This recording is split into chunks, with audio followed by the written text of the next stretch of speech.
정치평론가 이강윤의 오늘.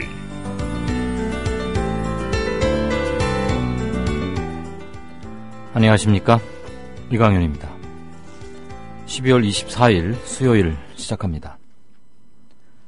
박정희 정권의 인민혁명당 조작사건과 사법살인을 세계에 폭로했던 미국 메리놀 선교회 제임스 시노트 야곱 신부가 85세를 일기로 어제 새벽 서울에서 별세했습니다. 1975년 4월 9일 새벽, 당시 유신 정권은 대법원에서 사형 선고를 내린 지 불과 18시간 만에 인혁당 사건 8명을 전격 사형시키고 주검이나마 돌려달라는 유족들의 요구도 묵살한 채 고문 흔적을 감추기 위해 송상진, 여정남 씨의 주검을 바로 화장해버렸습니다. 시노트 신부는 선교회와 외국 언론을 통해 이 사건을 폭로했습니다. 특히 사형장 앞에서 유가족들과 함께 주검만이라도 돌려달라며 외치다 경찰에 의해 끌려가는 그의 사진은 외신을 통해 전 세계에 퍼지며 관심을 집중시켰습니다. 이 일로 박 정권에 의해 영구 추방됐던 신부님은 한국에서 쫓겨난 지 27년 만인 지난 2002년 민주화운동기념사업회 초청으로 영구 귀국해 서울 중곡동 메리놀 선교회 수도연에서 말년을 보내다 보름 전 병원에 입원했습니다. 세상에 꼭 필요한 사람이란 뜻으로 자신의 이름을 진필세라 짓기도 했던 그는 유신시대 한국 언론에 대해서 밥을 위해 진실과 약자를 외면하고 독재자와 타협한 밥통일보 이렇게 불렀고, 국가보안법에 대해서는 파블로프의 개처럼 공산당에 대해 거부 반응을 일으키도록 교육받은 사람들을 이용해 독재 권력을 지키는 법이라고 비판했습니다. 신부님의 장례미사는 오는 27일 오전 11시 경기도 파주 참회와 속죄의 성당에서 열립니다. 그의 안식과 명복을 빕니다. 잠시 후 시작합니다. 이웃나라 일본 연금제도는 어때?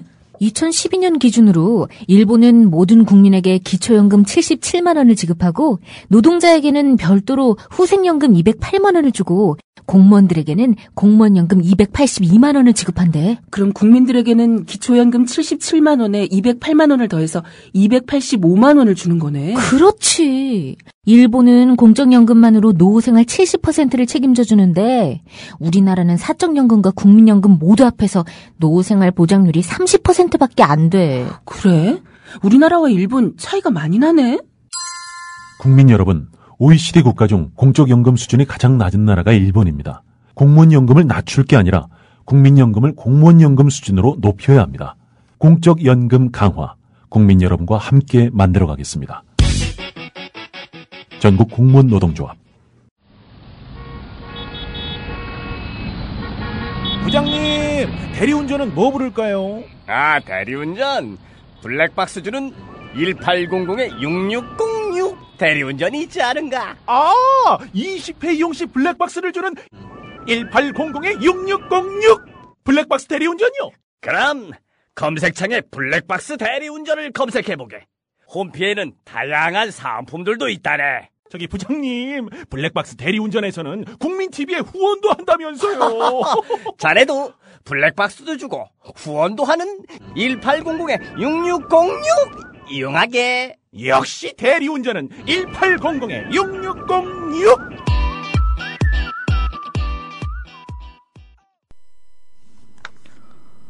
네, 12월 24일입니다. 오늘은 순서를 조금 바꿔서요. 뉴스 행간을 가장 먼저 하겠고, 그리고 진짜 인터뷰 참여연대 안진걸 처장 하겠습니다. 이번 땅콩 회항 파문 과정에서 가장 신속하게 대응했고 이슈를 이끌어 나갔다고 해도 과언이 아니죠. 참여연대의 고발을 통해서 신속하게 대한항공에 대한 압수수색이 이루어졌고 이것은 사건의 전개 및 수사에 결정적 기여를 하기도 했습니다. 그 과정에서 주역으로 활동했던 안진걸 처장 얘기 통해서 재벌 어떻게 개혁해야 하나, 그다음에 참여연대에서는 내년에 어떤 일을 주조하고자 하나, 그리고 이번 땅콩 파문 관련해서 뒷얘기들 좀 듣도록 하겠습니다. 제가 오늘 고른 행간은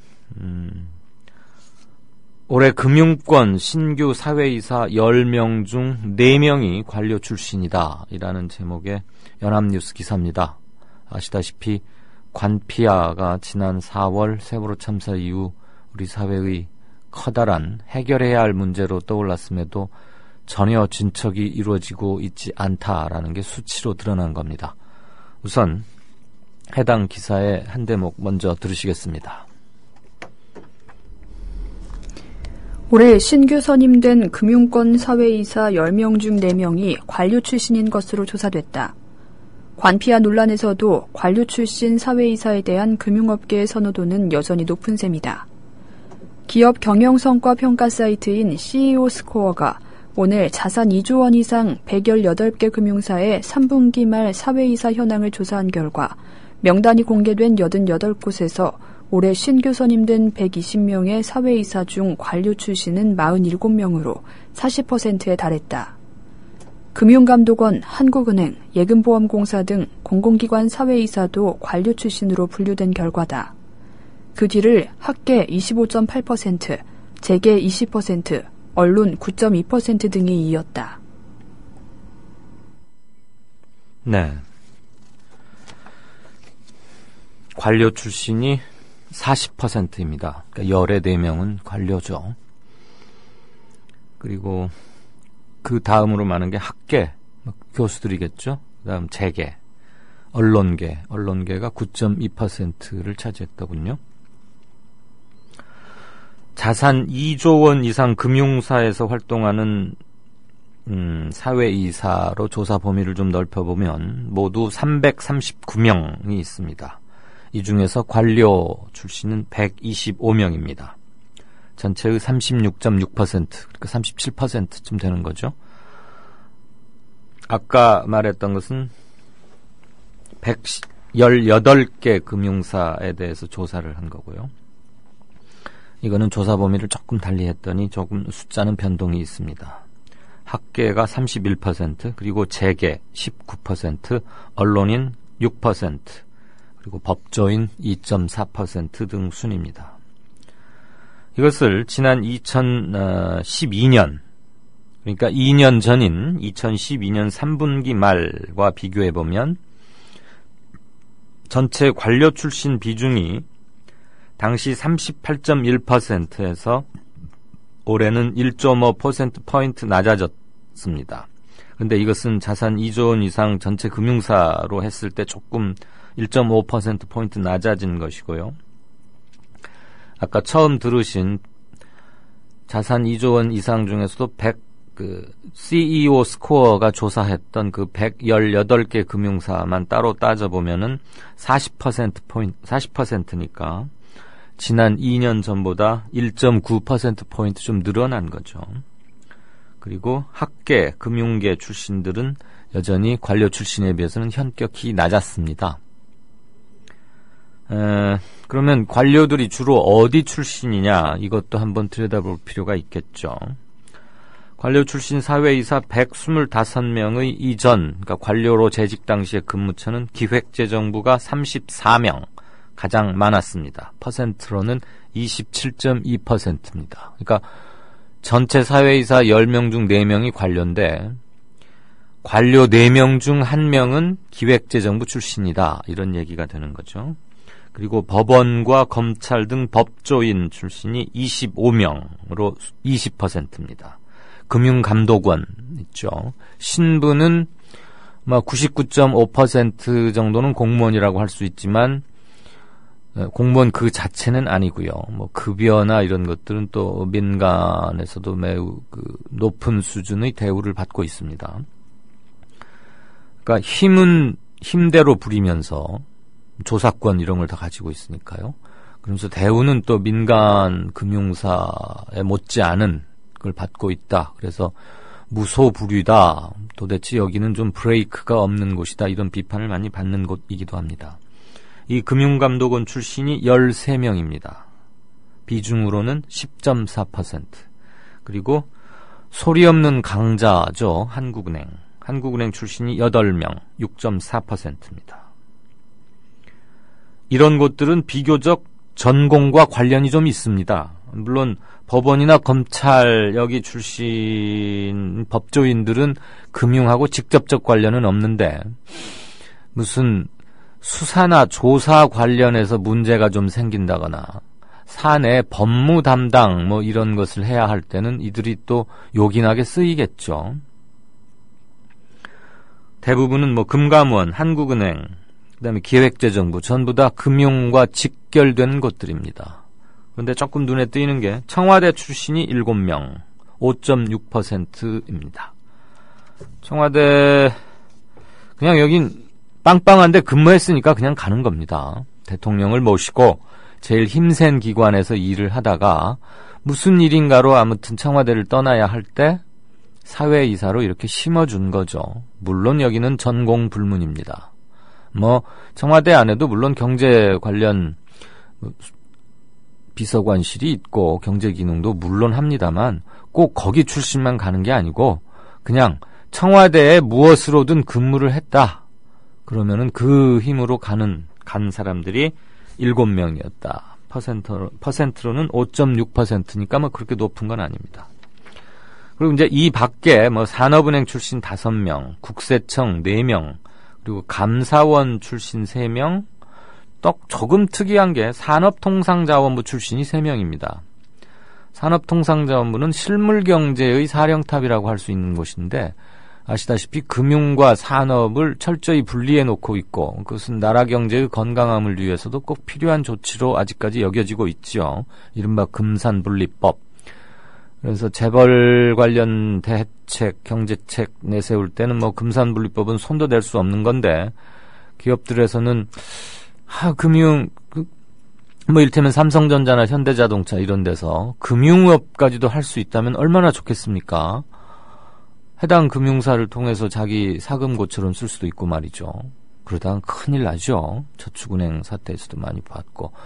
어쨌든 금산분리법은 이른바 재벌개혁의 하나의 상징처럼 여겨져 오고 있습니다. 실은 너무나 당연한 조치이고 그 성과는 그렇게 대단한 것이 아님에도 금산분리법이 재벌개혁의 상징처럼 여겨지는 것이 우리나라의 대재벌 경제대책의 현 주소다 이렇게 말씀드릴 수도 있겠습니다.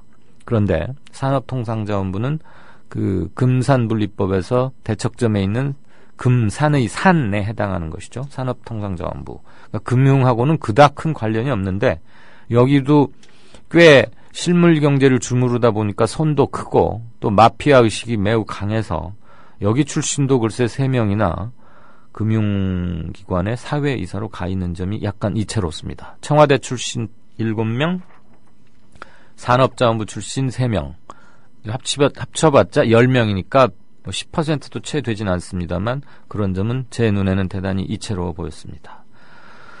어쨌거나 그룹별로 합쳐서 보면 관료와 학계를 합치면 한 68%쯤 됩니다. 그러니까 얼추 한 70%로 잡고 관료와 경제 관련, 경제 경영 관련 교수가 한 68%, 70%. 그러니까 열의 7명은 관료 아니면 교수다는 얘기입니다. 이것은 이 숫자는 지난 2년 전인 2012년 3분기 말에 비해서 큰 차이는 없습니다. 참고로 2년 전에는 이 숫자가 67.9%, 지금은 67.6%. 그러니까 0.3%포인트밖에 차이가 없는 거죠. 실은 차이 없다는 얘기입니다. 즉 하나도 바뀌지 않았다는 겁니다. 올 4월, 지난 4월에 어땠습니까? 우리 눈앞에서 그 큰 배가 가라앉고 에어포켓이 있니 없니? 어떻게 하면 끄집어낼 수 있느니? 뭐 에어를 주입하느니? 알고 보니까 그것은 아무것도 아니었다느니? 그러면서 이른바 골든타임이라고 여겨지던 72시간을 그냥 허비하고 그 다음날 저녁부터 차가운 시신이 되어서 돌아오기 시작했죠. 그리고 아직도 9분의 영령은 우리 품으로, 가족 품으로 돌아오지 못하고 있습니다. 그런 채 이제 세월호는 또는 진도 팽목항은 너무 빠르게 잊혀져 가고 있습니다. 그리고 맨 먼저 돌이켜졌던 화살이, 그 화살이 향했던 곳은 이른바 해피야, 관피야였습니다. 마치 그들만 때려잡으면 곧 나라가 회복이 될 듯, 그런 문제 절대 생기지 않을 듯,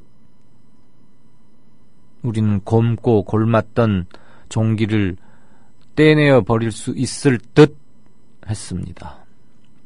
곧이어서 대통령의 해경 해체를 골자로 하는 몇몇 가지 대책이 나왔습니다만, 지금 시점에서 되돌아보면 세월호 이제 8개월을 향해서 가고 있는데 썩 좋은 점수를 주기는 힘든, 그러나 어쨌거나 특별법은 통과가 된 것이고요.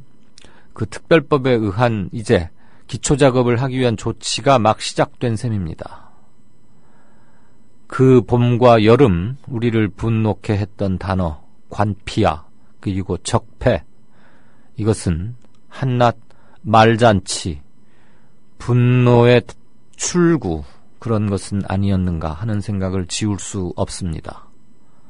대통령이 나서서 관피야 없애야겠고 적폐 없애자고 그렇게 서슬퍼렇게 말했건만 그 흔한 무슨 TF 하나 구성됐다는 말 듣지 못했고요. 국회에서는 관련 법이 통과가 되기는 했는데 무슨 소리인지 들어보면은 많이 강화된 것 같기는 한데 과연 저 그물코로 빠져나갈 수 없는 사람들은 누구인가, 그런 것만 그저 눈에 들어올 따름입니다. 흔히들 대한민국의 금융은 이제 경제의 실핏줄 또는 대동맥과 실핏줄이 함께 있는 거대한 핏줄이다, 이런 말 하지 않습니까? 금융망을 통해서 돈이 돌지 못하면 경제 행위 자체가 불가능해지는 것이니까요. 대한민국 경제의 가장 큰 문제점으로 관치금융을 들곤 합니다. 정부 나리들의 입김이 워낙 세고 거기 눈 밖에 벗어나면 되는 일이 없고, 그러다 보니까 그 앞에서는 조심조심하고, 경제 관료의 대명사면 기획재정부 장관, 부총리를 겸하고 있는 누가 오느냐는 것이죠. 거신 미시적인 것들에서 영향력이 큽니다. 예산안을 일단 짜는 것이고, 자원 배분권을 여기서 갖고 있고요. 당연히 금융정책도 여기서 주무 관할합니다. 물론 한국은행이 독립적인 기구로 존재하고 분명하게 자기 영역을 지키고는 있습니다만 기획재정부의 힘이나 역할에 비해서는 크다고 할 수는 없죠.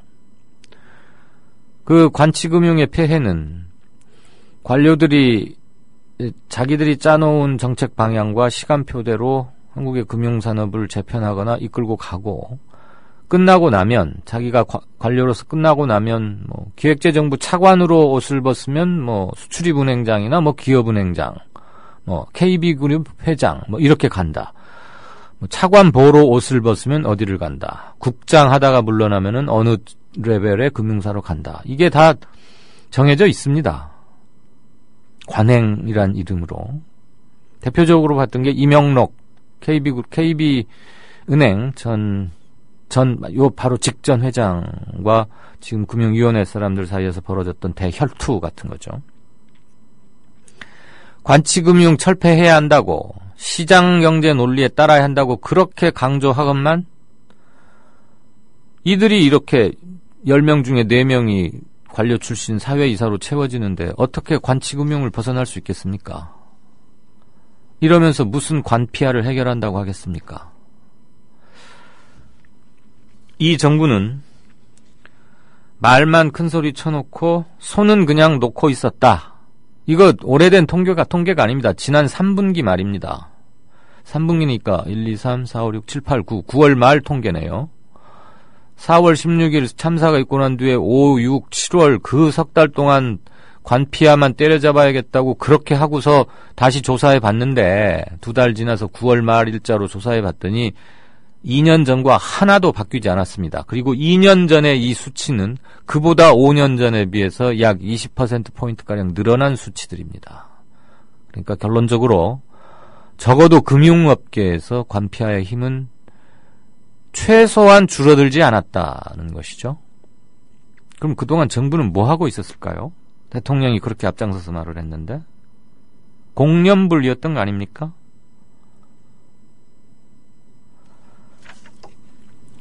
약속했던 일 하나도 하지 않았죠. 능력이 없거나 의지가 없어서였거나 그 둘 중 하나일 겁니다. 또는 그 둘 다 일이라고 저는 개인적으로는 생각합니다.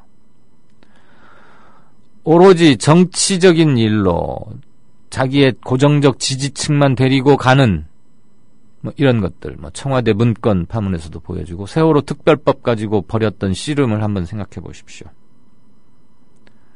꼭 필요한 일에 정부의 역량을 집중하지 않았습니다. 대통령이 말만 관피하다 적폐다 했지 그 이유를 한번 챙기지 않았습니다.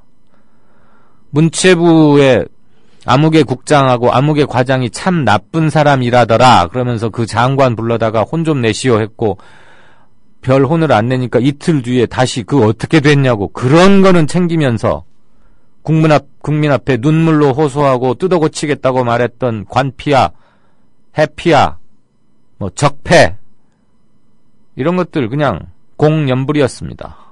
하나도 하지 않았습니다. 바뀌지 않았습니다.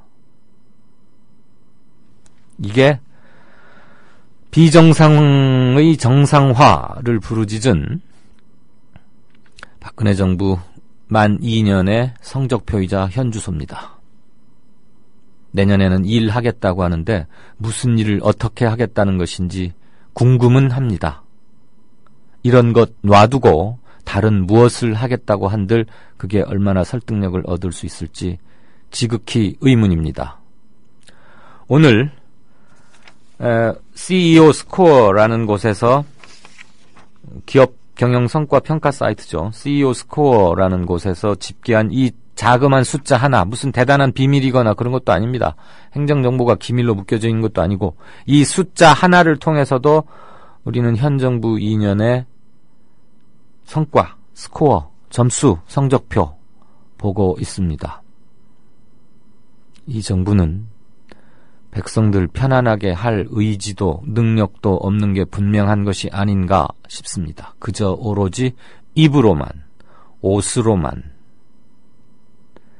문건으로만, 그리고 검찰과 경찰을 내세운 경찰 국가가 아닌가 하는 생각 지울 수 없습니다. 뉴스 행간이었습니다.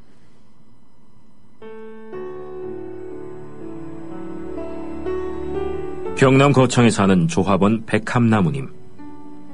남편의 유언으로 온 가족이 미디어 협동조합원이 됐습니다. 라디오 비평 들으실 때마다 아이고 속이 시원하다 이렇게 하시더라고요. 본인이 먼저 하시고요 가입을. 예, 그 뜻을 이제 알았기 때문에 손자, 손녀 뭐 6명까지 뭐 그렇게 이제 다 가입을 하게 됐지. 작고한 부부는 왜 국민TV 조합원 가입, 이것이 이 시대에 꼭 필요한 언론운동이라고 확신했을까요? 가슴 아픈 가족사가 있었습니다. 저는 민족일보 조용수 그분 그때부터 관심을 많이 가지시고 저 동아트의 그때 남편이 저 광고도 내고 또 한겨레 주주도 되시고 저희 시어른 되시는 분이 보도연맹에 억울한 죽음을 당하셨습니다. 중학교 때 아버지가 억울하게 그리고 옥살이 하실 때 그 도시락을 가지고 감옥에 가서 어느 날 갑자기 그래 이제 총살 당했다는 그런 걸 안 겪었으면은 또 뭐 평범하게 살았을 수도 있는데.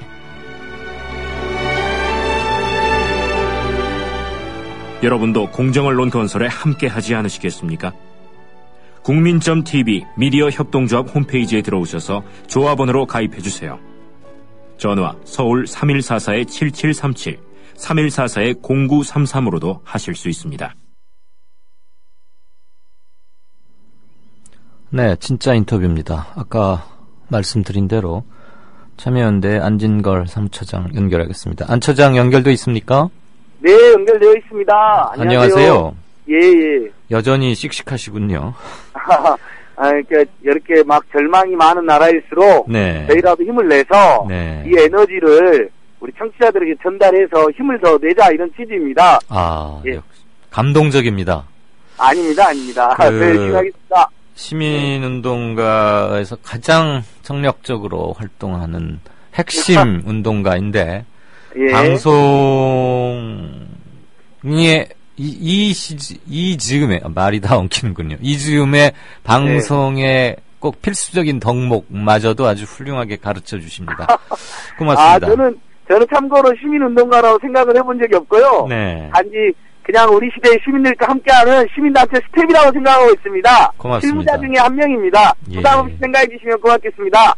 무슨 고등학교 2학년 그 혈기 방장한 고2생과 지금 인터뷰하는 것 같습니다. 힘이 네, 그냥 네. 펄펄 넘칩니다. 예.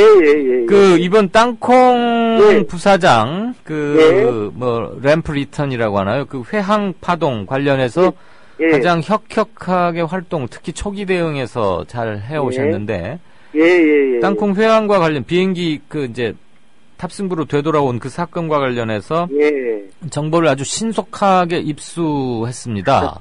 예. 배경 같은 거를 좀 뭐 공개해도 좋을 만큼 알려주실 수 있나요? 예, 많이 알려져서요. 네네. 뭐 참여연대가 열심히 한 것도 있지만 제보를 받았나요? 예. 어쨌든 그 땅콩 리턴 사태가 네. 있었을 때 제일 먼저 어떤 한 승무원 한 분이 한겨레 신문에 제보를 해준 것 같아요. 네, 거긴 그건 확인이 돼 있고요. 네, 예. 10월 8일 날 아침에 기사가 나왔잖아요. 그렇죠. 그래서 저희는 그걸 보고 이 말도 안 되는 이 재벌 오너 3세들의 슈퍼 갑질을 고발해서 네. 반드시 이게 사회적으로만 문제가 아니라 형사법적으로도 처벌이 된다는 게 딱 기록이 남아야 네. 그래야지 정말 노동자나 동료들한테 직원들한테 함부로 하지 않을 것 같아서 예. 그러고 딱 마음을 먹고 있는데 딱 보니까 12월 8일 사과문이라는 게 발표됐는데 밤늦게 예. 지금 12월 8일 밤늦게 사과문이 발표된 비밀을 제가 풀었습니다. 알고 뭐죠? 봤더니 네. 예, 5일, 6일, 7일, 8일 동안 직원들 불러다가 다 니네들이 잘못한 거라고 네. 강요하고 허위 진술 받아내고 네. 그 다음에 국토부 조사가 8일날 있었잖아요. 그렇죠. 오후에 있었죠. 예. 국토부 조사마저도 심지어 옆에 대한항공 간부까지 배석시켜서 또 무력화 시켜놓고 이제 다 진상을 덮었다고 생각하고 12월 8일날 밤늦게 사과문을 발표한 거였거든요. 예. 그래서 저희는 그 사과를 보고 모든 잘못을 직원이 잘못했다고 떠넘겼으니까 더 분노해서 그 다음날 이제 반드시 고발하자라고 결의를 하고 12월 9일날 고발하겠다라고 이제 보도육 조청을 뿌렸는데 예, 안처장 잠깐만요. 예. 그 문제는 지금 5일부터 그러니까 비행기를 돌린 게 5일이고 한겨레 아침에 첫 보도가 난 게 8일입니다. 그 사흘 3일하고 반나절 동안 굉장히 중요한 일이 칼 내부에서 있었는데 예, 그렇습니다. 그것을 참여연대는 어떻게 입수를 했는지를 제가 여쭤본 겁니다. 그래서 제가 이제 고발하겠다는 방침을 발표했을 때 이제 그게 알려지니까 여기저기서 이제 전화나 제보가 들어온 것입니다. 그래서 이미 이제 이분이 이제 신분을 드러냈으니까 가장 큰 피해자이자 용기 있는 제보자는 우리 사무장님이셨어요. 그래서 정말 너무나 큰 충격과 슬픔에 빠져있는 상태이긴 했는데 그 엉터리 사과문에 대한 참여연대 비판 성명과 고발 방침을 보시고 자기가 조금 몇 가지 그날의 진상에 대해서 알려주시겠다라고 그 박 사무장이요? 예, 저희들한테 연락을 주셨고 그러면서 이제 저희들도 진상을 파악할 수 있었던 것입니다. 그래서 다만 우리 사무장님이 그때는 너무 상태가 안 좋고 회사로부터 어떤 불이익을 당할지도 모르는 굉장히 심각한 상황이어서 저희로서는 진행에 있었던 분으로부터 제보를 받았다. 목격자 중에 한 분이 어떤 피해자도 목격자니까요. 그렇죠. 그래서 그렇게 이제 공익제보자를 보호하기 위해서 이렇게 발표를 했었는데요. 그때 이미 이제 상당한 진상을 저희가 파악을 하고 있었습니다. 다만 그 들은 대로 그대로 이야기하는 것은 또 그분에게도 좀 부담될 수 있으니까 저희가 걸러서 알려진 것보다 심각한 기내 폭력이 있었다. 조현학 전 부사장에.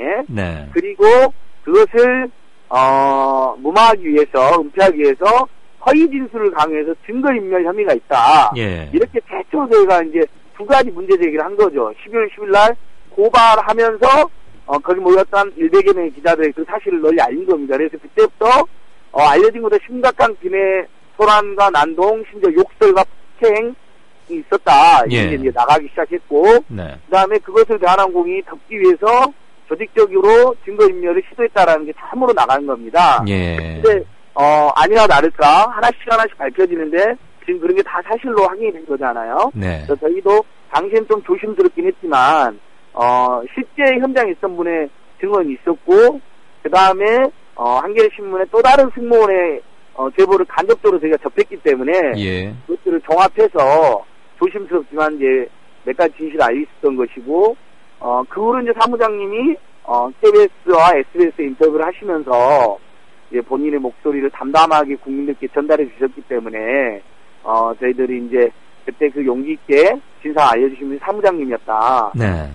정말 고마운 분이고 그 고통스러운 상황에서도 진실을 알려주기 위해서 회사로부터 어떤 더 큰 불이익을 당할 수 있는 상황이었는데 중요한 것을 우리 국민들에게 알려주신 분이다. 그래서 우리 국민들이 지금 이 사무장님이 끝까지 나는 대한항공을 다니겠다. 내가 잘못한 게 없기 때문에 이렇게 입장을 내셨잖아요. 우리 국민들이 끝까지 우리 사무장님이나 여기 현장에 있던 승무원님, 그다음에 조종사님들 회사로부터 큰 압박과 피해를 겪으신 분들이거든요. 2중, 3중의 피해를 저희들이 도와주고 지원해야 된다고 생각합니다. 알겠습니다. 그 참여연대가 또 중요하게 활동했던 대목 중 하나가 국토부가 거짓말로 축소해서 일관하던 것을 아주 헌찌검을 내셨죠. 맞습니다. 여객 담당 지금 이제 구속영장이 청구된 모 상무가 국토부 조사관석에 동석을 박 사무장과 함께 동석을 했고, 심지어는 주로 그 상무와 국토부 조사관들이 이렇게 얘기를 하고 간단한 것은 그냥 박 사무장한테 이렇게 된 거 맞지? 그렇지? 이렇게 확인하는 수준이었다는 것을 참여연대가 그 음성 녹음 파일인가를 공개함으로써 꼼짝 못하게 국토부가 나중에 이제 실토하게 됐는데 그 관련 정보는 또 어떻게 입수를 하십니까? 그 부분도 그렇습니다. 국토부가 이제 그러면서 초기 대응을 굉장히 잘못했다라는 것들도 이제 일부 확인이 된 거잖아요. 그러니까 국토부는 처음부터 태도가 이거 뭐 별로 심각한 문제 아니다 이런 식이었거든요. 온 국민은 분노하고 그 분노라는 게 단순한 분노가 아니라 그동안 재벌 원호 3세들에 벌어진 그 슈퍼갑들에 대한 다가 정말 똘똘 뭉친 분노인데도 불구하고 그렇게 사태 파악을 못하고 있었는데 갑자기 이제 국토부가 이런 식인 거예요. 그 사무장님이 이제 언론 인터뷰도 나오고 진상이 많이 밝혀지니까 뭐 자기들이 다시 한번 조사를 해야 되는데 뭐 연락이 두절된 상태다. 뭐 숨었다. 그리고 뭐 우리한테는 와서 한 이야기가 다르다. 근데 왜 심지어 허위 진술했다. 그리고 국토부 조사 결과를 보면 실제로 거기 보면 사무장님이 허위 진술했고 조종사가 상당히 잘못해서 태양한 것처럼 써놨습니다. 조사 결과에요. 그래서 저희는 아니 처음부터 국토부가 제대로 조사한 것 같지도 않고 진실을 말할 수 있는 분위기를 조성하지 않은 것으로 알고 있었는데 그렇게 적반하장의 조사 결과를 내놓으니까 분노하고 있었는데 또 마침 그때 우리 그 사무장님과 사무장님의 지인들로부터 당시 진상을 담은 정확한 증언을 저희가 청취할 수 있었습니다. 처음에 조사받으러 와라는 전화가 대한항공 간부한테 왔다는 거거든요. 그것도 황당하잖아요. 조사한다는 것과 조사 사실과 조사 장소, 조사 시간 알려준 거잖아요. 대한항공 간부한테. 그러면 당연히 대한항공 간부가 조현아 부사장한테 불리한 진술을 못하게 하려고 회유하고 압박할 시간과 계기를 보장해 준 거죠. 그리고 조사 장소에 갖춰왔죠. 심지어 옆에 이른바 문제의 Y 상무를 앞에 앉힌 거 아닙니까? 그래서 시켰는데 그 기사님들이 집요하게 물어보니까 국토부의 조사 결과 발표 때 일문일답이 있습니다. 나중에 이제 기자회견 끝나고요. 끝까지 전혀 배석한 바가 없다. 오해다. 절대로 그럴 리가 없다. 거짓말을 칩니다. 저희는 그 두 가지 확인을 했거든요. 저희들이 직접 음성 파일까지는 받지는 못했고요. 그런 음성 파일이 있다는 걸 확인을 했습니다. 음성 파일을 입수하신 건 아니고요. 맞습니다. 음성 파일이 있다는 걸 확인했고 그게 검찰에 제출됐다는 걸 저희가 확인을 했는데 당시에 조사를 받았던 피해자들로부터도 확인할 수 있었고, 그 다음에 저희가 이제 검찰 고발인이니까, 검찰하고 고발인 조사 과정에서 간접적으로, 저희가 그냥 증거인멸이라든지, 회유 압박의 당사자로 Y 상무를 지목하면서, 간접적으로 하는 과정에서, 국토부 조사 과정에 배석했다는 걸 제가 간접적으로 알 수 있는 계기가 있었습니다. 알겠습니다. 검찰 쪽에서도 확인했고 피해자도 확인했으니까 제가 바로 이 상무가 배석까지 했다고 지목을 해갖고 그날 밤에 기자들이 이제 국토부에 집요하게 물으니까 국토부가 밤 늦게서야 실토를 한 겁니다. 보니까 20분 동안 배석하고 있었다라고. 자, 이제 이 문제는 일단 뭐 오늘 사전 구속영장이 청구됐고 30일경에 구속영장 발부 여부가 된다니까 그때까지는 보고요. 뭐 항공보안법 등 4개 법률 위반 혐의가 적용됐더군요. 이건 우리가 땅콩 부사장 파문을 통해서 재벌 개혁을 이제 다시 도마에 올리지 않을 수가 없단 말이죠. 이게 뭐 한 인간이나 한 뭐 조씨 일문의 무슨 도덕성의 문제 이렇게 평가절하할 문제는 아닌 것 같고요. 우리 시대의 재벌은 무엇인가, 그리고 재벌은 어디까지 컨트롤되어야 하는가, 이런 문제를 다시 한번 생각하게 하는 계기가 되는데, 맞습니다. 아시다시피 경제민주화법은 이 정부에 의해서 그냥 흔적도 없이 사라져버린 거 아닙니까? 그렇다고 잠깐만요. 그렇다고 포기할 수는 없는 거니까. 참여연대 등이 위시가 된 참여연대 같은 시민단체를 중심으로 해서 야권의 발의를 촉구하거나 하는 식으로도 충분히 가능할 테니까 경제민주화를 다시금 이슈화시키는 그런 작업이 좀 필요하지 않을까 생각되는데, 혹시 이 점에 관해서 참여연대에서 논의를 하거나 계획이 있으신지요? 논의를 하고 있습니다.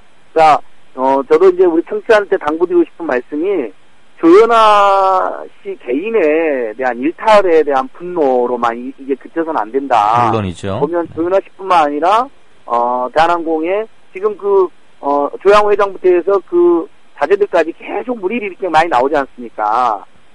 그분들뿐만 아니라 다른 재벌 오너들의 2세나 3세도 많은 사고를 치고 그런 불법이나 불공정 행위를 했는데도 한 번도 제대로 엄단받지 못하고 내부에서 견제나 검증이 안 되는 게 문제가 되는 것이거든요. 그래서 결국은 기업이 가지고 있는 사회적 성격상 국민경제도 악영향을 끼치기 때문에 국민경제가 잘 발전하기 위해서도 재벌 대기업들의 이런 불법 부당한 행위 때문에 반드시 근절돼야 된다.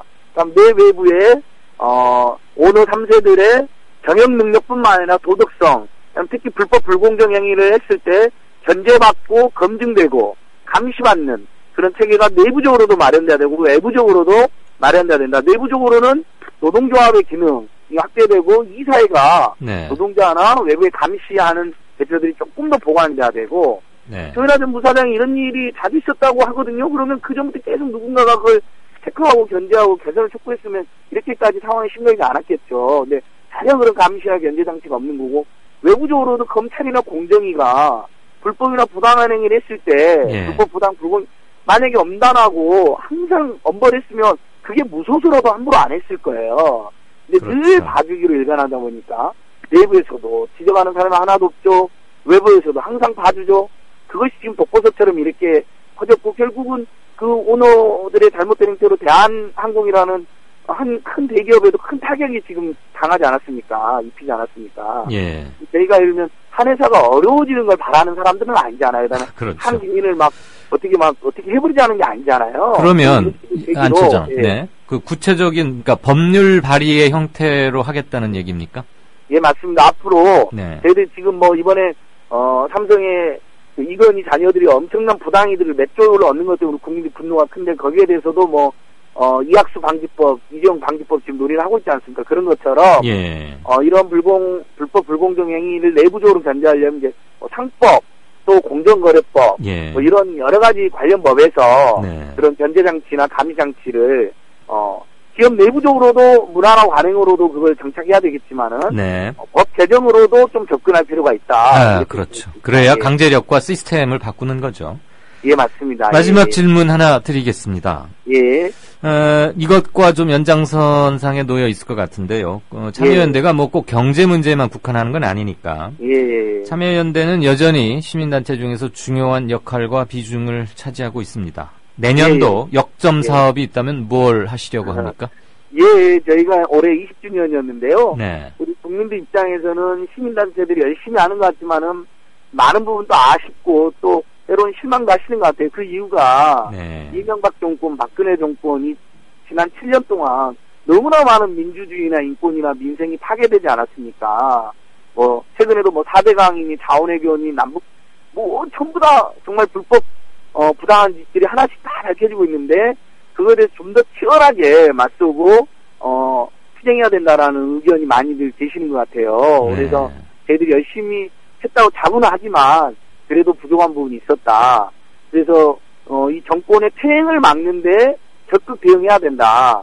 그리고 정권이 퇴행하면서 민주주의와 인권이 파괴되는 것 못지않게 사회경제적 양극화라든지 민생고는 굉장히 심화되고 있기 때문에 네. 민생 문제를 해결하고 사회경제적 약자들의 생존권을 보장하는데 지금도 올인해야겠다. 네. 지금 이 순간에도 쌍용차 노동자들, C&M 노동자들 전광판에 그리고 굴 쪽에서 농성하고 계시잖아요. 이 어마어마한 겨울에 네. 그런 문제, 노동의 문제, 민생 문제에 저희가 정말 적극적으로 대비해야 된다. 그런 차원에서 오늘 저희가 제1야당이 새누리당하고 너무나 쉽게 부동산 악법들을 합의해주고 전월세 관련한 건 전혀 합의를 못 받아냈거든요.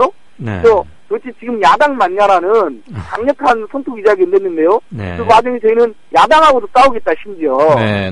이런 각오를 지금 밝히고 있습니다. 뭐 네. 시민단체는 여야를 가리지 않고 뭐 심지어 야당하고가 아니라 문제가 있으면 그것을 콕콕 집어내서 강력하게 항의하고 고치는 게 목적이니까 방금 맞습니다. 말씀하신 데가 중요한 맥점을 갖고 있는 게 아닌가 싶습니다. 예.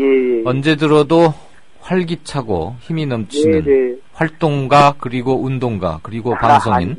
그냥 저는 단순히 실무자 스텝으로 불러주시고 네네. 마지막으로 저희가 청취자들께 우리 기장님 승무원 2분, 직접적인 피해를 당한 분은 여승무원 2분, 그다음에 사무장님 1분, 기장님 이렇게 4분이 가장 큰 피해, 그리고 왔더니 심지어는 증거 인멸에 강요까지 당하신 분들이잖아요. 네. 이분들을 끝까지 우리가 응원하고 사실 이분들이 우리 시대 진정한 미생들이신데 완생이 되실 수 있도록 이분들이 대한항공에서 쫓겨나고 그러면 결국은 잘못은 오너들이 있는데 쫓겨나는 건 힘없는 노동자 직원이라는 또 잘못된 선례가 남는 거예요. 물론이죠. 그 점을 가장 경계해야 되는 잘 것이죠. 다닐 수 있도록 네네. 물론 본인들이 이제 어쩔 수 없이 도저히 잘 못다니는 상황이라고 판단하시면 어쩔 수 없지만 그게 아니라면 제가 끝까지 이분들과 연대하고 응원하고 지원하는 게 필요한 것 같습니다. 이른바 지 못 미 이런 말은 이제는 더 이상 안 했으면 좋겠다는 생각이 듭니다. 지켜야 합니다. 지켜지 못하면 안 됩니다. 네, 말씀 고맙습니다. 선생님 고맙습니다. 네, 지금까지 참여연대 안진걸 사무처장과 얘기 나눠봤습니다. 이 밴드에 전주에 오신다고 공고를 내셨더라고요. 그래서 식사를 대접 한번 했으면 좋겠다라고 하셔서 흔쾌히 제가 식사 준비는 하겠다라고 말씀을 드려가지고 세월호 유가족이 6.5kg의 십자가를 들고 안산에서 진도로, 진도에서 대전으로 가던 길. 함께 동행하기도 했고 길목마다 식사를 대접했던 따뜻한 이웃이 있었습니다. 바로 미디어 협동조합 조합원이었습니다. 그 가운데 한 명, 전주에서 음식점을 운영하는 조합원 수정원 님입니다. 성황버섯 닭불쑥하고요. 한우 전문점을 하시는 분이 그분께서도 불고기를 협찬해 주시고 해가지고 이제 밥이랑 해서 반찬 이렇게 싸서 제가 좀 보내드린 적이 있고요.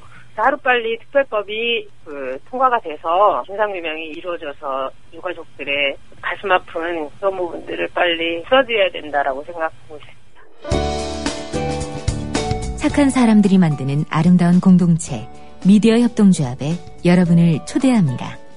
미디어 협동조합 홈페이지 국민.tv 또는 서울전화 3144-0933 서울전화 3144-7737로 신청하실 수 있습니다.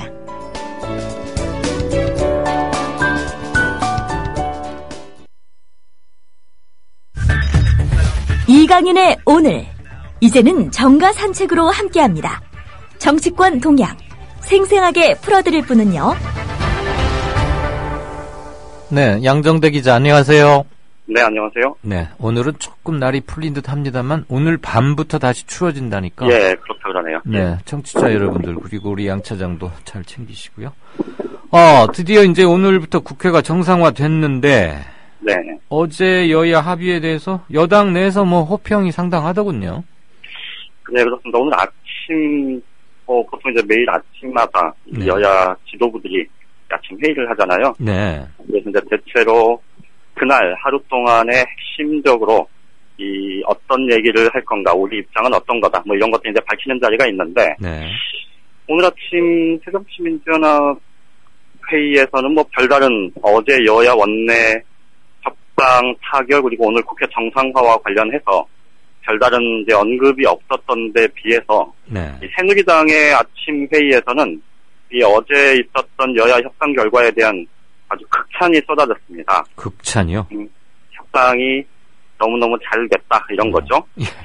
어제 협상 결과 뭐 대충 다 아시겠습니다만 이 정부 여당이 사실 그 연내에 네. 좀 정말 청와대나 이 경제부처 쪽에서 노심초사해온 이 부동산 3법 결국 처리하는 거를 야당에 동의를 했죠. 예. 29일 본회의에서 처리를 하기로 했고 또 공무원연금 개혁 문제도 뭐 연내 처리는 어려워졌지만 어쨌든 사실상 내년 4월에 이 공무원연금법 개정안을 처리한다는 사실 시한을 거의 못 박은 그런 협상 결과가 나왔단 말이죠. 네. 여당 입장에서는 뭐 그동안에 좀 자신들이 원했던 그런 협상 결과를 모두 얻어낸 거고 반면에 야당 입장에서 보면 그동안 이제 계속 반대해왔던 부동산 3법에 대해서 결국 자리를 내줬고 예. 대신 이 문제를 어떻게 왜 이렇게 협상을 했는지 사실 뭐 당 내에서 좀 반발이 꽤 많은데 네. 이게 부동산 3법 관련해서는 이 부동산 문제 관련해서는 이제 현실적으로 이 부동산 정책을 사실 정부 부처가 이 주요한 경제 정책의 수단으로 활용을 하기 때문에 네. 어떻게 보면 정부 여당의 입장이 이 주되게 이제 관철될 수밖에 없는 그런 구조적인 문제도 있겠습니다만 그 계약갱신 청구권제 제도의 도입 문제 네. 이게 이제 전세난 가중되는 전세난 때문에 이 서민 주관정 대책으로는 사실 어떻게 보면 지금 야당이 주장해온 거의 유일무이한 대책인데 이것을 관철시키지 못한 가운데 이 부동산 3법의 처리에 결국 동의를 해준. 그러니까 어떻게 보면 지금 뭐 워낙 현안들이 많고 그래서 이 언론들이 또 뭐 이렇게 많이 특히 이제 야당 출입 기자들이 많이 관심을 못 갖는 측면도 있겠습니다만 이 문제가 사실 부동산 경기 활성화 이 방안과 관련해서는 사실 야당이 백기를 든 거나 마찬가지인 결과가 됐습니다. 이러다 보니 야당 입장에서는 뭐 어제 협상 결과에 대해서 더 왈가왈부를 할 수 있는 상황이 아니었고 예. 새누리당 입장에서 보면 뭐 나름대로 욕심이 다 차진 않았겠지만 어쨌든 최선의 결과를 이룬 협상이었다 이런 평가를 하고 있는 것 같습니다. 그렇군요. 조금 다른 야당 얘기 하나 좀 살펴볼까요? 제3당 얘기가 정말로 뭐가 실체가 있고 커지는 겁니까? 솔솔 나오는 정도가 아닌 것 같은데 말이죠. 이게 통합진보당 해산 문제가 거론되면서 네. 사실 이제 이 진보진영 내에서 이 사실 종북주의 이렇게 규정될 수 있는 네. 이런 오해의 소지를 없애는 그야말로 정말로 이렇게 진보적인 색깔을 분명히 하는 대중적인 정당 네네. 정말 필요하지 않느냐 이제 이런 제안들이 이 시민사회단체 그리고 진보당의 예, 그 후를 잇는 그 차원에서 말이죠. 새정치민주연합 그렇죠. 내에서 뭐 분당 파당 그 얘기는 아니신 거죠? 예, 그건 아니죠. 예. 이제 그런 논의들이 좀 진전이 되어 오다가 결국은 지지난주죠. 지난주에 이제 이 서울대 김세균 교수를 포함해서 이 함세홍 신부, 김상금 목사 뭐 이렇게 해서 이제 이 시민사회단체의 이 대북적인 이 원로들이 이제 한번 모임을 가졌었고요. 예. 그 자리에 이제 정치권 일부 인사도 이 참여하는 그런 이제 형식이 됐었는데 이게 이제 통합진보당 해산이 결정된 뒤에 실제로 좀 진보 진영이 너무 위축될 수 있는 거 아니냐 이런 우려도 굉장히 커지고 있고 또 진보 진영 내에서 뭔가 좀 새로운 돌파구가 필요하다 이런 요구도 많고 이런 흐름과 맞물려서 좀 창당 뭐 아직 창당에 대한 구체적인 상이 나온 건 아닙니다만 네. 어쨌든 대중적 진보정당이라는 큰 기치를 내건 그런 흐름들이 점점 가시화하는 그런 모습입니다. 여기 아마 정의당도 한 축으로 참여할 가능성이 현재로서는 꽤 있다 이런 전망들이 나오고 있고요. 지금 뭐 이제 기성 정치권 쪽에서 보면 새정치민주연합의 이 정동영 상임고문의 참여 여부가 또 하나의 관심거리입니다. 사실 새정치민주연합 내부 구성원들을 보면 사실 좀 보수 성향이 짙은 의원들에서부터 진보 성향이 상당히 짙은 의원들까지 스펙트럼이 굉장히 다양하잖아요. 그렇죠. 부채살처럼 쫙 펼치면은 참 볼만하죠. 그렇죠. 그런데 이제 사실 정동영 고문 상임고문 같은 경우는 대선 후보 낙선 이후에 굉장히 진보적이고 현장을 지키는 그런 일관된 흐름을 보여오고 있는 사람이죠. 그렇죠. 그래서 어떻게 보면 이 정동영 상임고문의 동참 여부가 아직도 최종적으로 확정되어 있지는 않습니다만 이 정동영 고문의 동참이 만약에 가시화된다면 좀 기성 정치권의 진보 진영 섹터, 진보 섹터들까지 좀 결합할 가능성 이런 것들까지 검토가 될 수 있을 것 같고요. 얼굴 역할을 일정 부분 해낼 수도 있을 것 같네요. 그렇죠. 그런 개연성도 있죠. 그런데 이제 이 정동영 상임고문에 대한 이 정치권 내부 그리고 일반 국민들 사이의 평가가 워낙 많이 갈리는 상황이기 때문에 또 정동영 고문 본인이 스스로 이렇게 향후 정치적인 욕심을 갖고 참여를 할 가능성은 없다는 점에서 보면 이 정동영 고문이 뭐 이렇게 당의 간판으로 나서거나 신당이 만약에 꾸려진다고 하더라도 그런 것보다는 좀 배우 좀 후견인 역할 중에 좀 중요한 이 명망이 있는 비중 있는 그렇죠. 인재 영입 이런 쪽으로 역할을 할 가능성도 좀 검토가 되고 있는 것 같아요. 그런데 이제 아직까지는 이제 밑그림을 그리는 단계 수준이어서 이게 어떻게 그림이 그려질지는 조금 더 지켜봐야 될 것 같습니다. 네, 그렇죠. 사실 지금 진보정당 하나 만든다는 것이 시대적 필요이긴 한데 이렇게 된서리와 공안, 광풍, 회오리 속에서 운신하기가 쉽지는 않을 것이고 그렇죠. 이른바 통합진보당의 구당권파들의 오류 이런 것들은 철저히 배제해가면서 하려고 할 것이 거의 확실시 되기 때문에 일단 이른바 범진보권 내부에서의 교통정리 그리고 범위 이런 것들에 대해서 아마 논의를 하려면 상당히 많은 시간은 걸리겠네요. 그렇죠.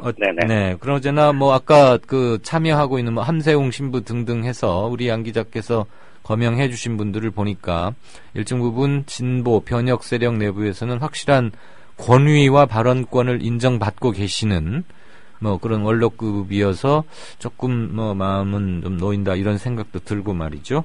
그러니까 현실 정치의 정의당과 정동영 의원 그룹이라고 할 수 있을지는 모르겠지만 정동영 전 의원 이런 쪽들의 참가 여부도 아마 관심이 모아지지 않을까 싶습니다.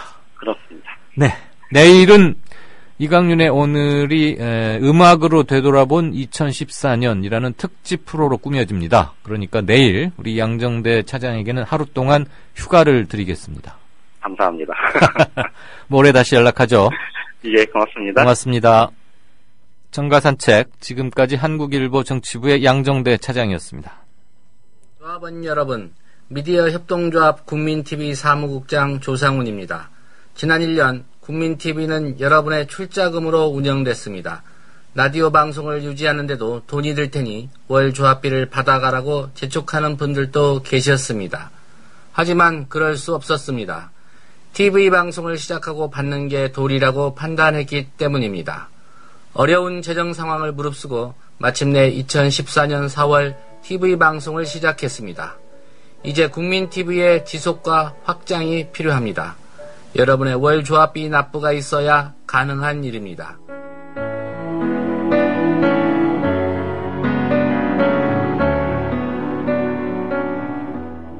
월 11,000원의 조합비 납입. 조합원 여러분의 많은 동참을 바랍니다.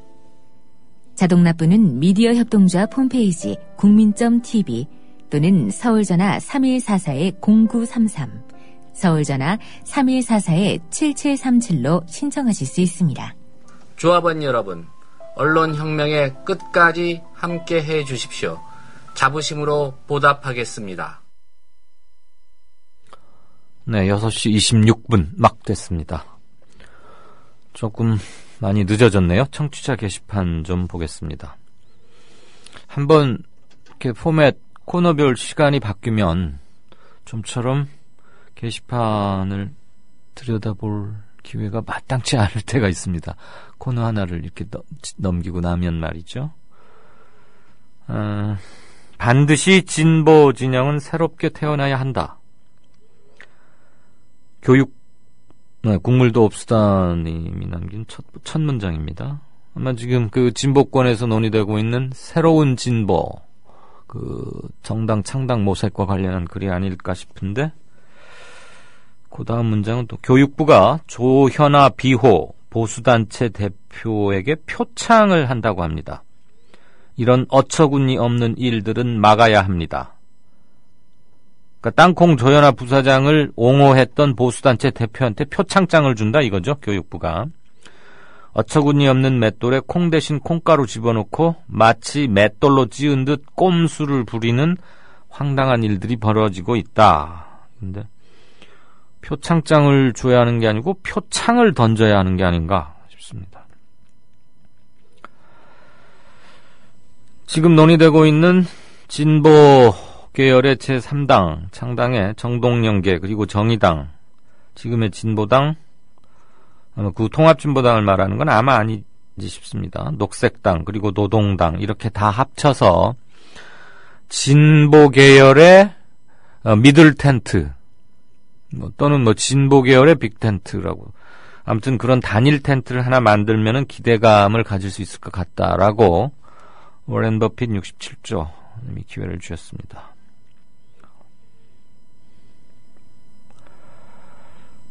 야, 이게 새누리민주연합이라는 헌정사상 유례없는 대규모 정당이 탄생했습니다. 쇠태우리님, 새누리민주연합.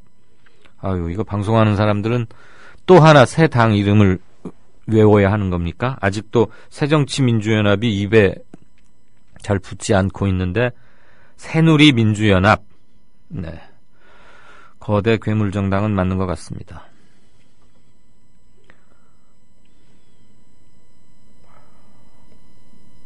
내일이 크리스마스군요. 국민TV 조합원 28,300명, 그리고 청취자 여러분 메리 크리스마스라고 워렌 버핏 67조께서 여러분께 성탄 인사를 남기셨네요. 안진걸 참여연대 차장의 트레이드마크는 화이팅인 모양입니다. 오케이 마리님, 안 차장은 언제나 힘이 넘쳐서 좋다, 화이팅이다 이러셨군요.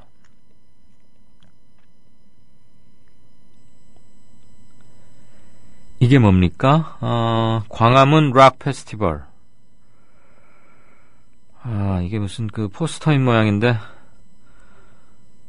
강백수 밴드, 구남과, 죄송합니다. 이거 어떻게 읽어야 될지 모르겠어요. 강백수 밴드, 그리고 구남과 Your Rising Stella? 제가 어디서 띄어 읽기를 잘못했죠? 띄어 읽기를. 구남과 여자, 모르겠습니다. 락 페스티벌이니까 아마 락 그룹인 모양인데, 제가, 그 다음에, 고래야, 로우다운 30, 로큰롤 라디오, 등등, 소울 트레인 등등 해서, 이렇게 많이들 모인다네요. 세월호 예술 행동, 노란 리본 피켓 사진, 이런 것도 함께 열리는 모양입니다. 2014년 12월 31일, 올 마지막 날이네요. 오후 3시 4분부터 다음 날 새벽 1시까지 무려 한 10시간 훨씬 넘게 진행되는 모양입니다. 아듀 2014 광화문 잊지 않을게 문화제라는 게 이번 문화 모임의 공식 명칭인 모양입니다. 광화문 락 페스티벌. 아시는 분들은 이미 메모를 하거나 그러시겠지만, 올 마지막 날 오후 3시부터라니까요. 관심을 한번 가지셔도 좋을 것 같습니다. 오늘 이 그림이 굉장히 여러 군데서 눈에 띄더군요. 페이스북에서도 곳곳에서 포스팅된 걸 봤고, 오동팔 닉네임 쓰신 분께서 올려주셨는데, 고 신해철 씨가 세월호 희생자 아이들로 짐작되는 학생들 이렇게 바닷가에 앉아서 학생들이 아저씨 이번엔 굿모닝 얄리라는 거 불러주시면 안 돼요? 그러니까 왜 안 돼? 근데 그거는 저기 나머지 애들 다 모이면 하자 이렇게 말하고 있는 기타를 들고 그 신해철 씨 뒤로 아주 뭐 한 3분의 1쯤 살짝 가리면서 조금만 몸의 일부가 보이는 그 밀짚 모자를 쓴 어르신 한 분이 이렇게 미소를 살짝 짓고 있는 게 보이는데 아마 그분이 아닌가 싶습니다. 네. 퇴임하고 나서 밀짚 모자 쓰면서 오리농법으로 농사 지으신 분이면 누군지 아시겠죠? 굿모닝 얄리라는 노래가 있나 봐요. 근데 아이들이 저 바다에서 멀리서부터 막 이리 달려오고 있는 그걸 보니까 참 그렇네요. 네, 우리는 이렇게 304명을 이름도 잘 못 들어봤던 팽목항 그로부터 30km 떨어진 맹골수도라는 해역의 바다 속에 아이들을 묻었습니다. 그리고 그 상처로부터 아직 제대로 수습하지 못하고 있고 국민적 연결식 이런 거 한 번도 제대로 못했어요. 아마 지금 실종자 9분 때문에 그런 걸 말하기는 힘든 계제이긴 합니다만 내년 일주기나 되어서야 할 수 있는지 이런 게 바로 국민장이 필요한 게 아닌가 그런 생각을 하게 됩니다. 예를 갖춰서 사실 우리 세월호 유가족들 지금 조금 차제의 말씀을 드리죠. 원래 유가족들은 정신이 없게 마련 아닙니까? 더군다나 자식을 앞세우면 자기 가슴 생사를 찢고 피를 토하는 심정으로 거기에 자식을 묻는 거 아닙니까? 세월호에 꼭 학생들만 있었던 건 아닙니다만. 그러면 그 유가족은 평상시처럼 도저히 행동할 수가 없죠. 밥을 먹지도 못할 뿐더러 먹지 않아도 배고픈 것도 모르고 그저 그냥 넋이 빠지는 겁니다. 넋이. 가족을 잃어본 분들은 아실 겁니다. 그중에서 특히 자식을 앞세워 본 분은 참 죄송한 말씀이지만 그 참담하고 쓰라린 것은 이루 말로 할 수가 없는데 세월호 유가족들은 그저 슬퍼만 할 시간, 넋을 놓고 그저 자기를 그냥 어딘가에 맡겨두고 그 슬픔으로부터 충분히 젖었다가 조금씩 헤쳐나올 그런 잠깐의 여가조차 없었어요. 그분들은.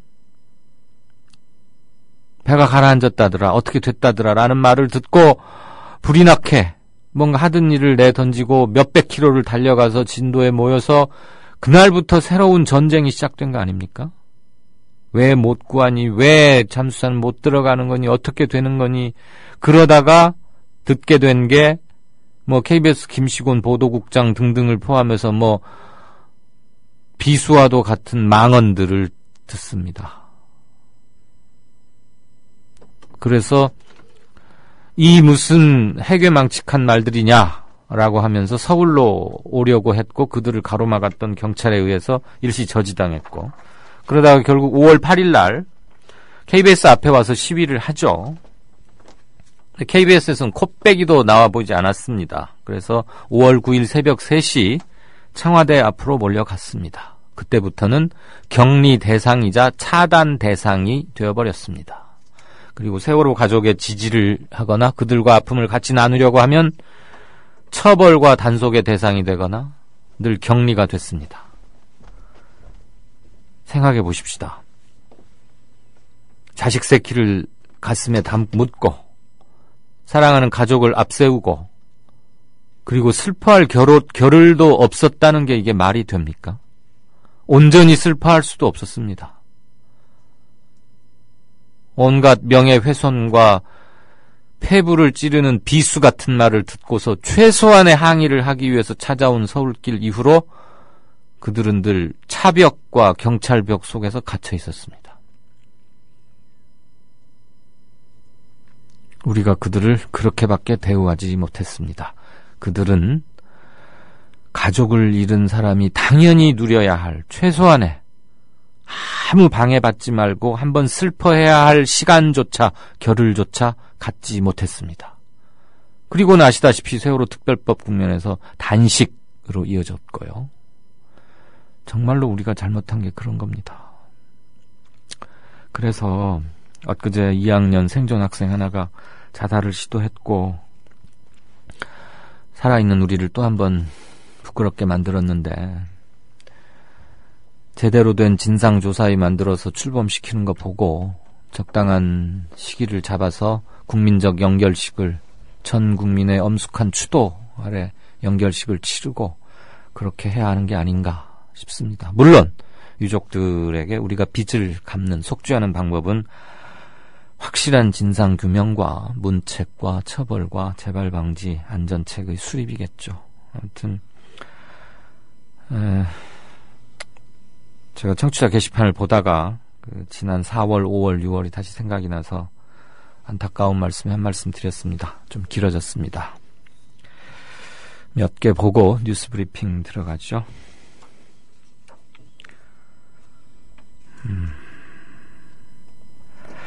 오케이 마리님께서 제가 오프닝 때 말씀드렸던 신부님 생전에 이런 인터뷰를 하신 적이 있습니다.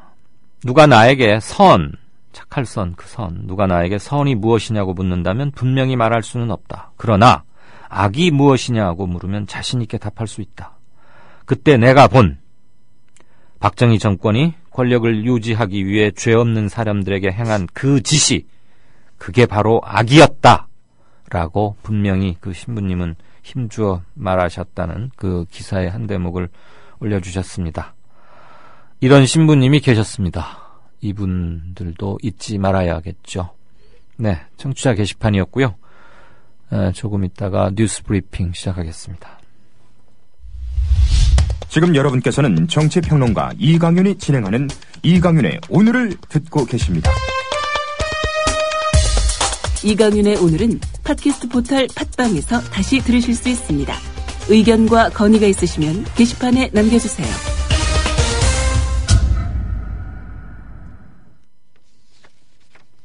네, 6시 39분 막 시작됐네요. 김영민 PD 어서 오십시오.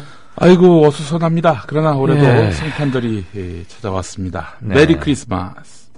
다른 때는 뉴스 브리핑을 제 오프닝 다음에 맨 먼저 했는데 이제는 문을 닫는 시간에 하게 됐군요. 메리 크리스마스라고 했는데. 메리 크리스마스 메리가 나옵니까? 예. 응? 그래도 그냥 메리라고 해야 되는 거죠. 메리 크리스마스. 예. 자, 우리 최희윤 PD가 저렇게 예쁘게 장식하고 왔는데 한마디 좀 하시죠 좀. 좀 기분 좋게 하자고요. 우리끼리는 어떡하겠습니까? 그래요. 아까 어느 청취자분의 말을 빌어서 성탄 축하한다는 메시지는 드렸습니다. 네. 자, 이정희 전 통진당 대표가 오늘 박근혜 대통령에게 보복은 나 하나로 끝내달라라고 촉구 겸 호소를 했군요. 예. 오늘 청와대 인근 청운동 사무소 앞에서 기자회견을 열고 박근혜 대통령 보복의 끝은 어디냐. 정당 강제 해산도 모자라 이제는 통합진보당 자체를 반국가단체, 이적단체로 몰고 10만 당원을 처벌하려는 것이냐. 이렇게 말했습니다. 네. 나도 패배한 사람으로서 어떤 책임도 모두 감내할 것이라면서 그러나 한국 사회를 공안 광풍으로 몰아넣고 당원들을 겁박하지 말라 이렇게 촉구했습니다. 한국 사회를 해방 직후 국가보안법의 공포시대로 되돌리려는 것인가 이렇게 반문한 다음 오래전 옥고를 치른 선배들이 진보당에서 활동했다는 이유로 사실상 2번 처벌받아서는 안 된다 이렇게 강조했습니다. 그러면서 국민들에게는 독재 회기를 막고 제식한 민주주의와 인권을 구출해 주십시오라면서 비판 세력을 제거하고 말살하는 것을 넘어서 민주주의 자체를 송두리째 파괴시키는 박근혜 정권의 폭력을 함께 막아주십시오라고 호소했습니다. 네. 독일에서는 그때 공산당 해산시키고 나서 무려 12만 명가량을 수사했고 7천 명가량을 구속했는데 네. 지금 통진당 단원이 한 10만 명 되는 거죠. 네. 참. 보복은 저 하나로 끝내달라. 이거 아무래도 TV 토론 때 네. 떨어뜨리기 위해서 나왔다. 응? 이거에 대한 그거 물론 뒤끝 장렬. 그렇죠. 다들 그렇게 보고 있는 거 아닙니까? 정서적으로도 그렇고 네. 그것 때문에 화가 났다라고 박근혜 대통령이 꼭 이야기를 해야 사람들이 그게 믿겠습니까? 저는요. 그러나 이건 분명히 알아둬야 됩니다. 이정희 대표가 한 말 중에 틀린 말은 없습니다. 물론 이제 사실관계와 무관한 비평과 평론 부분도 있지 않습니까? 네. 꼭 떨어뜨리러 나왔다. 이건 허위사실이라고 말할 수 있는 것도 아니고 어떤 비평과 평가 주장의 영역인데 그렇지 않고 사실관계를 다뤘던 거. 이를테면은 박근혜 대통령 아버지가 다카키 마사오의 이력이 있었다라고 얘기한 거 다 사실 아닙니까? 네. 사실을 이야기했다면은 설령 사실이 아니라고 할지라도 공직선거 후보자로 나왔다면은 그런 공격 의문점이 된다면은 그런 공격을 받을 수도 있는 건데 저는 우리 사회가 진짜 완숙한 사회로 가려면 적어도 사실을 이야기한 거에 대해서 듣기는 좀 불편해도 네. 사실을 얘기했다면은 그거 감내하고 넘어가는 그런 문화가 돼야 합니다. 과거엔 그랬는데 지금은 사실을 이야기해도 그냥 완전히 도륙을 해버리는 도륙을 이런 문화 아니겠습니까? 정확한 단어군요. 네. 자, 이정희 전 대표 박근혜 대통령은 이건 좀 알아야 됩니다. 뭐요? 짓밟으면 짓밟을수록 이정희는 커진다.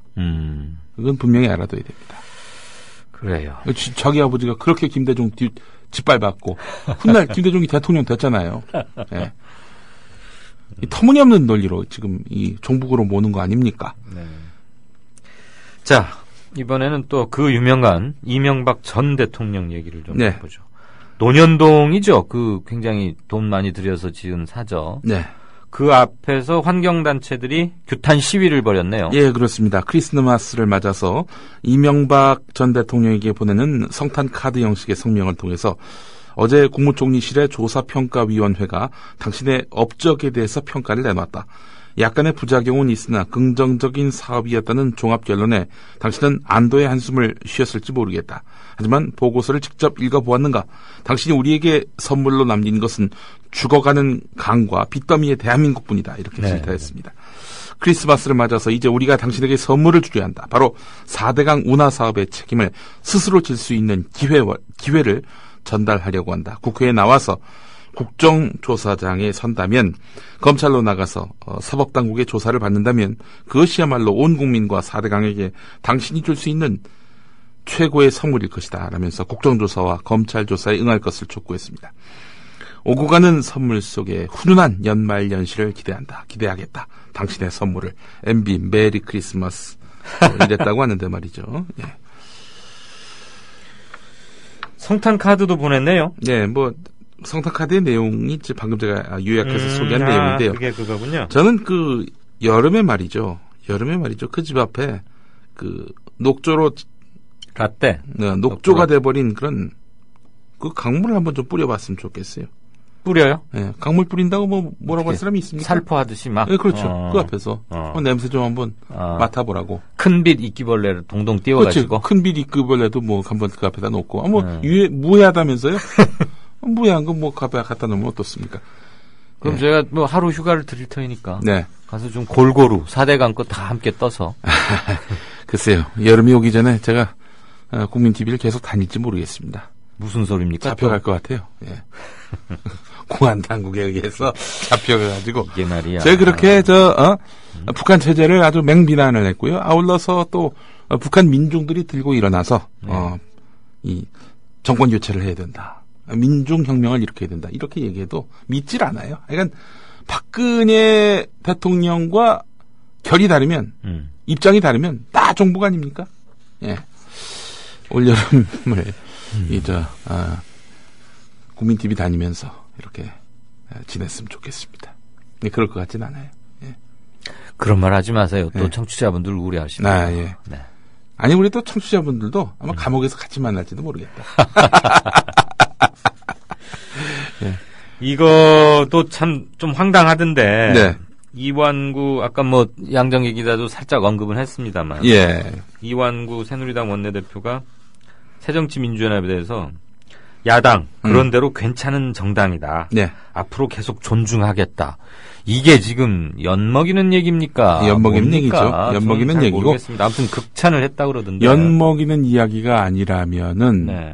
정말 감사해서 네. 진심을 담아서 얘기했다면 어쨌든 둘 다 문제입니다. 야당이 우습게 보였다는 거고 전자는 네. 후자는 정말 제2여당 호흡이 맞는 네, 제2여당이 됐다는 얘기고요. 예. 호흡이 맞는 파트너다 이거죠. 예, 그렇습니다. 부동산 3법 전격 수용해 줬죠. 이제 네. 뭐 사실상 부동산과 관련한 규제는 없다고 봐도 됩니다. 뭐 어떤 경우에라도 마음껏 빚을 내서 집 살 수 있도록 길을 터준 거 아니겠어요? 야당 합의로 말입니다. 뭐 이런 야당이 다 있어요? 예. 어제 그렇게 타결을 지으니까 어제 타결과 합의로 금년이 선진 정치의 원년이 됐으면 좋겠습니다. 참 지멋대로 하는 선진 정치입니다. 이게 전통화가 돼서 내년부터는 누가 어떤 자리를 맡더라도 여야가 서로 합의의 정신으로 양보와 타협과 서로 존중의 정신으로 간다면 우리 의회가 그리 비관적이지만은 않다 이렇게 이야기를 했습니다. 이제 앞으로 몇 가지 더 보완만 한다면 의회 민주주의는 꽃피울 수 있다는 가능성을 발견했다. 저는 소속 의원님들에게 새민년, 새정년이라고 호칭을 가급적 부르지 않도록 주문했다. 네. 새정치민주연합 또는 새정치 이렇게 해서 서로가 존중하는 뜻을 전달할 때 거기서 인정하고 좋은 감정이 싹 트지 않을까 생각한다 이렇게 당부했습니다. 엄청 기분이 좋았군요. 네. 이제 그럼 야당의 전통적 지지자들 이분들이 새민년이라고 부를 차례가 됐네요. 예.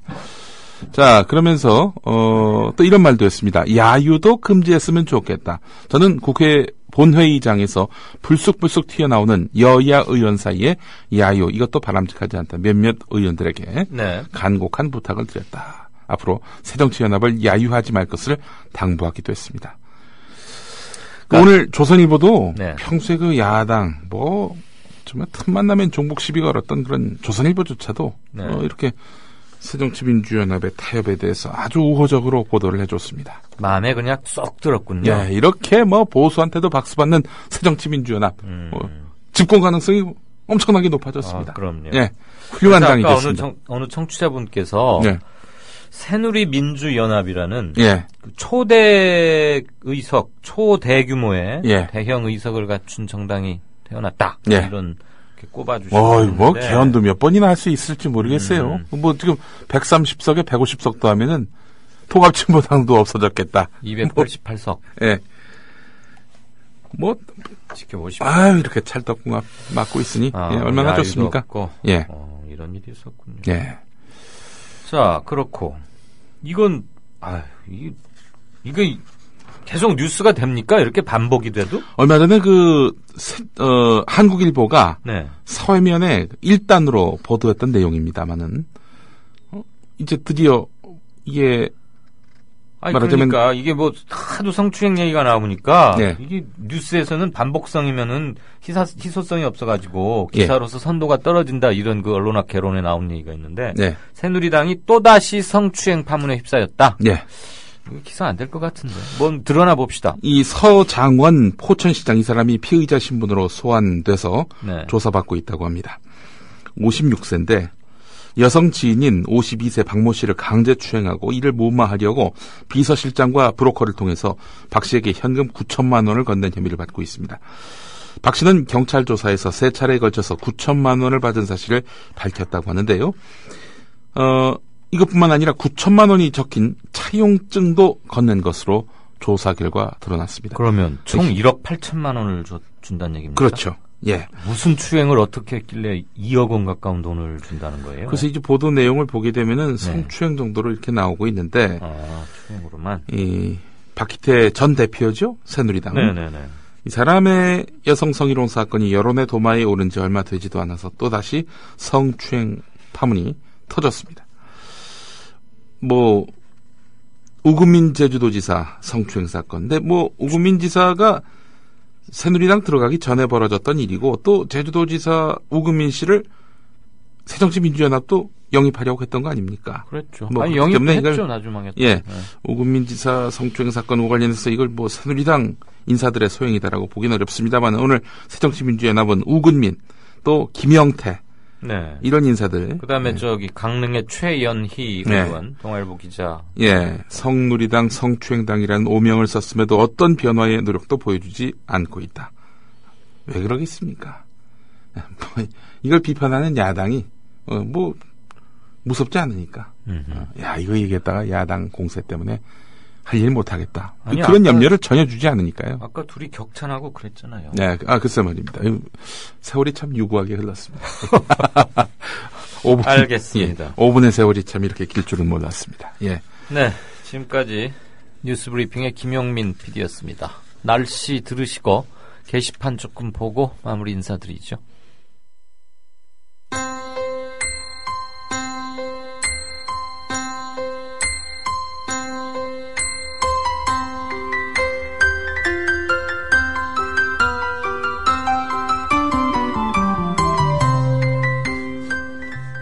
크리스마스 이브인 오늘 포근하던 날씨가 늦은 오후 들어 점차 추워지고 있습니다.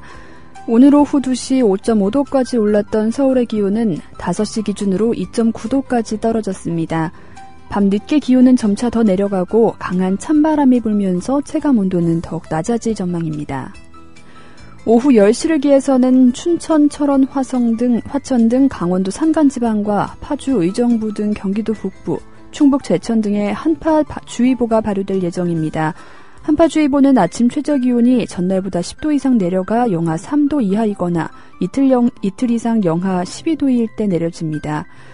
크리스마스 당일 아침 기온은 서울이 영하 5도, 파주 영하 10도, 철원 영하 13도, 춘천 영하 12도 등 중부 내륙지방은 영하 10도 안팎까지 내려갈 것으로 예상됩니다.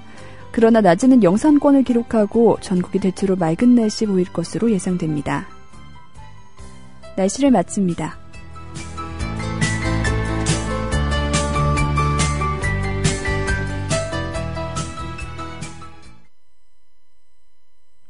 네. 6시 53분입니다. 정말 새누리당과 성추행은 그 질긴 역사를 끊지 못하는군요. 이번에도 역시나 또 새누리당 성추행범 현역 시장이 탄생할 듯. 사도 요한께서는 타짜 영화에 나온 한 장면을 거론하셨습니다. 김엄마 메리 크리스마스.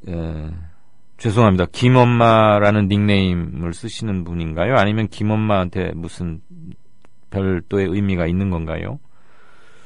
잘 모르겠습니다. 아무튼 뭐 성탄 축하한다는 그런 말씀이신 것 같습니다. 사도 요한님의.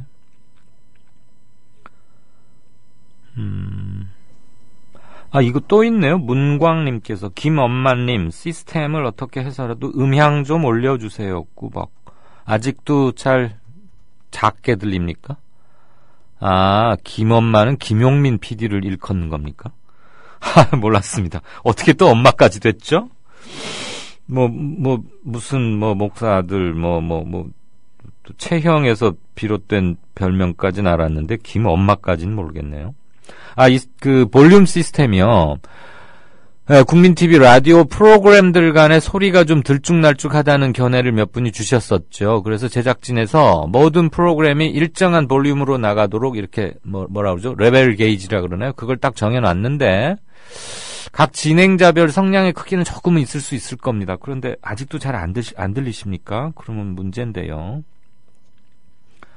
이따 다시 얘기를 하겠습니다. 그리고 이강윤의 오늘, 내일 25일 성탄절 프로그램은 여러 가지 고정 출연자들의 문제도 있고 해서 김용민 PD가 기획을 하고 이렇게 플러스를 짜가지고요.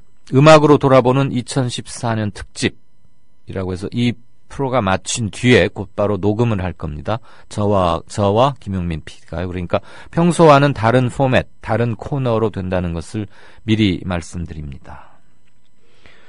워렌 버핏 67주님이 중요한 말을 써주시는 것 같습니다. 국가 지도자가 국가기관을 총동원해서 사적 복수, 정치 보복을 해서는 안 된다.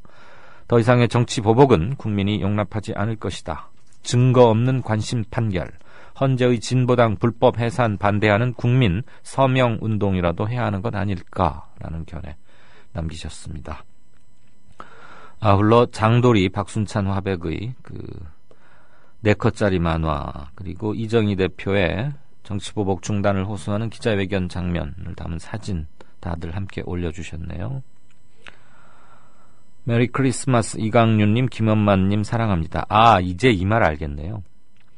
저는 처음에 이거 보고 김엄마가 누구지? 이게 유병헌 무슨 파문의 김엄마 그때 유명했잖아요. 그래서 왜 그 사람과 저를 동렬해 놓으시나 했는데 이제 알겠습니다. 제가 좀 이런 유행어 이런 거에 둔합니다. 이해해 주시고요. 날이 다시 추워진다고 합니다. 들어주셔서 고맙습니다. 이강윤의 오늘 12월 24일 저희가 준비한 순서는 여기까지입니다. 내일 크리스마스 성탄절 가족들과 함께 건강하게 잘 보내시고 저는 모레 다시 뵙겠습니다. 고맙습니다.